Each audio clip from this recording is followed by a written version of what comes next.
सभी को राधे राधे। जय श्रीमन नारायण। आपके अपने YouTube चैनल प्रेम भक्ति में फिर से एक बार स्वागत है। और इसी के साथ आज हम सुनेंगे ज्येष्ठ मास की कथा अध्याय 17 एकादशी व्रत महात्म वर्णन। तो आइए मन में लक्ष्मी नारायण का ध्यान करते हुए आगे की कथा सुनते हैं।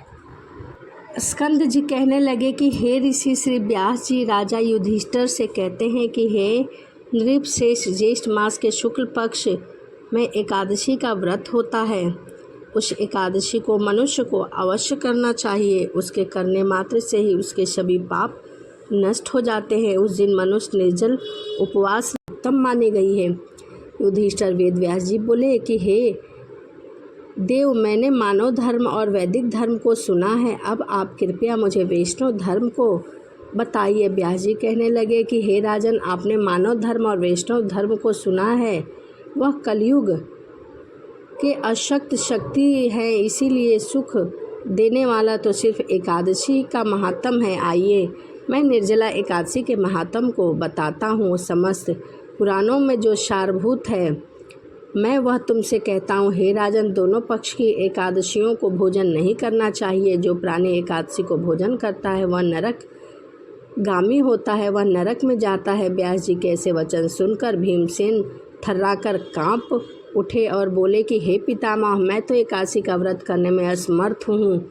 मैं उपवास किस प्रकार रखूँ, इसके विषय में कृपया करके कुछ बताइए जो महाफलदायक हो और मुझे एक ही बार इस व्रत को करना पड़े। सब एकादशियों का व्रत मैं नहीं रख सकता। व्यास जी बोले कि भीमसेन, नृप और मिथुन के सूर्य होने पर ज्येष्ठ मास के शुक्ल पक्ष की एकादशी आती है। उस दिन प्रयत्न पूर्वक तुम उपवास रखो और स्नान और आचमन करके जल छोड़कर विद्वान पुरुष अन्न और जल ग्रहण नहीं करते, अन्यथा जल ग्रहण करने से भी व्रत भंग हो जाता है, क्योंकि यह निर्जला एकादशी है। इसीलिए मनुष्य को जल ग्रहण नहीं करना चाहिए। इस व्रत को निर्जला ही रखना चाहिए, नहीं तो पूरे पुण्य की प्राप्ति नहीं होती। विद्वान सूर्य उदय से सूर्य अस्त तक जल का त्याग करे। जो बिना प्रयास के एकादशी का व्रत करता है उसे पुण्य फल की प्राप्ति होती है। फिर द्वादशी को प्रातःकाल स्नान आदि करके ब्राह्मणों को दान करता है और जल का दान करता है और स्वयं भी ब्राह्मणों के साथ बैठकर भोजन करता है तो उसके सभी पाप नष्ट हो जाते हैं। इसीलिए एकादशी के दिन हमें व्रत रखना चाहिए और द्वादशी के दिन दान अवश्य करना चाहिए। इस प्रकार व्रत करने से जो पुण्य होता है वह मुझे जनार्दन भगवान ने कहा है। ज्येष्ठ मास में शुक्ल पक्ष की एकादशी के दिन जल रहित निर्जल उपवास का जो फल होता है उसको भीमसेन तुम सुनो। उसके सुनने से भी तुम्हें पुण्य फल की प्राप्ति होगी। समस्त दान देने से जो पुण्य, सभी तीर्थों से जो पुण्य और समस्त हवन करने से जो पुण्य होता है वह पुण्य ज्येष्ठ शुक्ल पक्ष के एकादशी के दिन उपवास रखने से ही मनुष्य को प्राप्त हो जाता है। इसीलिए एकादशी के दिन मनुष्य को उपवास जरूर रखना चाहिए। हे विक्रोदर, एक वर्ष के अंदर शुक्ल तथा कृष्ण पक्ष की जितनी भी एकादशियाँ होती हैं मनुष्य को सभी एकादशियों का व्रत रखना चाहिए, इसमें कोई संदेह नहीं है। साल में 24 एकादशी होती है और मनुष्य को 24 एकादशी का व्रत अवश्य रखना चाहिए। वह सब एकादशी धन, ध्यान, पुण्य, पुत्र और आरोग्य को देने वाली होती है। नर व्याघ्र उन दिनों में उपवास करने से उक्त फल देती है।